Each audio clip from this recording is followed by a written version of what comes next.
Halo kalian semua para investor dan holders kripto dimanapun kalian berada, welcome back again to this channel ya. Balik lagi dengan saya tentunya di sini. Apa kabar teman-teman semua? Semoga sehat selalu ya, dan semoga kita semua masih bisa sukses terus ke depannya. Amin.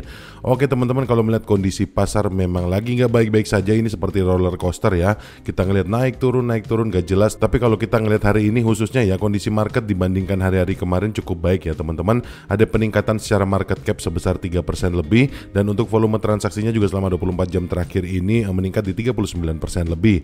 Dan kalau kita ngelihat Fear and Greed Index-nya teman-teman ya, di sini skornya mengenaskan sekali, skornya di 37 ya. Ini jauh banget dari separohnya teman-teman, jauh banget dari 50. Ini menandakan bahwa memang pasar cryptocurrency sedang tidak baik-baik saja. Dan di sini kalau kita ngelihat untuk harga Bitcoin sendiri ya, walaupun tidak terlalu bagus ya, ini harga yang cukup rendah teman-teman ya, di 57 ribuan. Tapi di sini ada peningkatan ya. Kemarin kita sempat ngelihat sampai di 54 ribu teman-teman, tapi di sini ada peningkatan selama satu hari terakhir di 3%. Tapi secara tren satu minggunya memang masih terjadi koreksi teman-teman.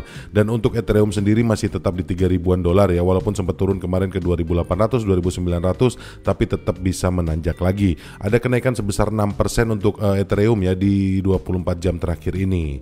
Dan kita langsung aja teman-teman, kalau kita ngecek meme coin ya, untuk market cap meme coin sendiri ada peningkatan selama satu hari terakhir ini sebesar 5,65%. Dan untuk trading volumenya pun meningkat ya, di sini di 29,47%. Dan kalau kita ngelihat teman-teman, rata-rata kondisi aset yang berada di dalam ekosistem meme coin ini rata-rata meningkat selama 24 jam terakhir ini. Mulai dari mungkin yang pertama saya pengen ngelihat top 5-nya ya teman-teman.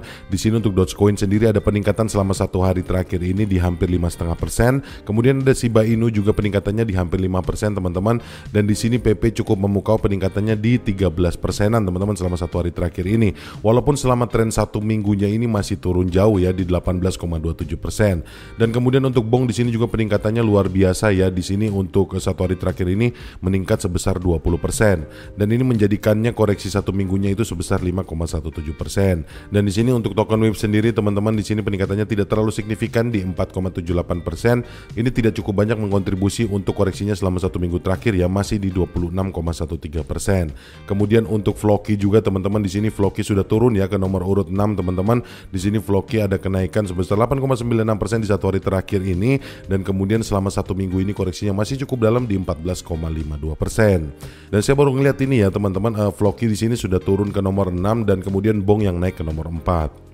Dan anyway ya, di video kali ini saya pengen ngangkat ada beberapa berita yang mungkin saya akan share ke teman-teman semua, yang mungkin ini bisa menjadi insight atau bisa menjadi pandangan kita ya di dalam tahun 2024 ini.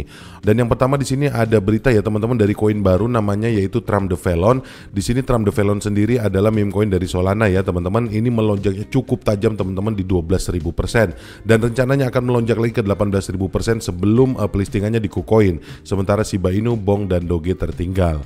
Kalau kita ngelihat dari beritanya sendiri teman-teman ya, ini berarti lagi hype banget ya untuk political meme coin ya teman-teman, atau koin-koin yang berbau politik. Dan euforia ini ya teman-teman, tentu saja ini penyebabnya dari keadaan politik sendiri di USA atau di Amerika Serikat, karena Amerika Serikat ini sedang menjelang pemilu ya, yang nanti akan diselenggarakan pada tanggal 5 November 2024. Dan saya rasa banyak ya developer yang di sini memanfaatkan momen tersebut untuk mengeluarkan meme coin yang berbau politik teman-teman, atau political meme. Dan kalau kita ngelihat pertumbuhan dari Trump the Felon ini ya, koin baru ini dalam 3 hari aja bisa meningkat sebesar 12.000%.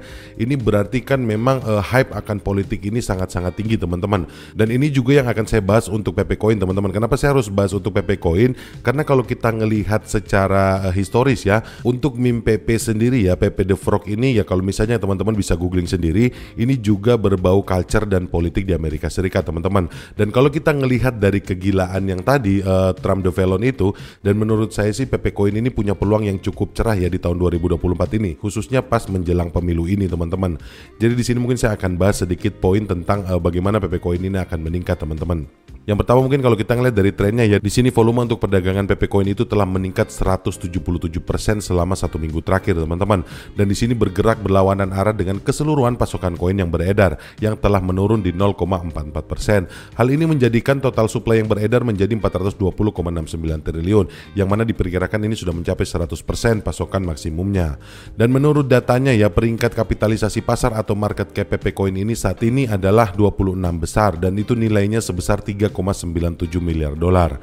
Jadi dari sini ya teman-teman, PP Coin ini sebenarnya masih punya harapan karena peringkatnya pun ya di cryptocurrency secara total ini masih di 30 besar. Ini berarti masih ada kesempatan yang sangat-sangat bagus untuk PP Coin teman-teman. Dan tentunya ditambah lagi dengan salah satu analis ya teman-teman dari Ani teman-teman di CoinMarketCap. Di sini dia mengatakan bahwa double bottom berbentuk pada grafik 6 jam dengan pengembalian di dalam segitiga menurun. Apakah ini momentum bullish sedang terbentuk? Kemungkinan pemulihan atau recover akan terjadi dengan target lonjakan 35%. Nah, kalau kita ngelihat di sini ya teman-teman, untuk trennya sendiri di sini menurun ya teman-teman, dan ini saya rasa ini sudah dalam kondisi titik jenuhnya teman-teman. Ini saya rasa di dalam ATL-nya atau all time low-nya ini banyak dari para investor ini yang akan buy the dip. Dan dalam fase ini ya menurut saya ini PP Coin akan bouncing ya teman-teman, atau akan memantul naik dari harga terendahnya selama 1 minggu terakhir ini. Jadi kalau menurut ini ya teman-teman, menurut analisa saya sendiri ya, secara narasi, secara berita ataupun secara analis teman-teman, ini harapannya masih sangat besar ya untuk PP Coin, terutama sampai akhir tahun ini teman-teman. Faktor pertama yang mungkin bisa menyebabkan PP Coin ini bisa melonjak naik adalah yang seperti tadi saya bilang ya teman-teman, ini karena adanya hype politik ya yang sedang terjadi di Amerika Serikat. Dan kemudian yang kedua adalah secara market cap ya, PP Coin ini masih di dalam 30 besar ya, alias nomor 26 secara global teman-teman, dengan market cap senilai hampir di 4 miliar dolar ya. Ini saya rasa masih ada harapan besar banget untuk PP Coin. Dan kemudian yang ketiga, kalau kita ngelihat ya dari analisanya, harga ini sudah merupakan harga terendah teman-teman, dan saya rasa di titik ini menjadi titik terjenuh ya untuk aksi jual teman-teman. Maka para investor selanjutnya kemungkinan besar akan melakukan buy the dip teman-teman, atau akan membeli di harga terendah ini untuk mendapatkan keuntungan besar lagi di masa depan. Mungkin kira-kira seperti itu ya teman-teman, analisa sedikit dari PP Coin. Semoga ini bisa menjadi manfaat untuk kita semua, dan yang paling penting teman-teman, kalian semua tetap harus pantau ya, tetap harus bisa menganalisa pribadi teman-teman. Kalian tetap melakukan riset mandiri ya teman-teman, kalian Dior sendiri, sehingga kalian semua nanti tidak kehilangan momennya. Mungkin kira-kira seperti itu aja teman-teman yang bisa saya sampaikan di video kali ini.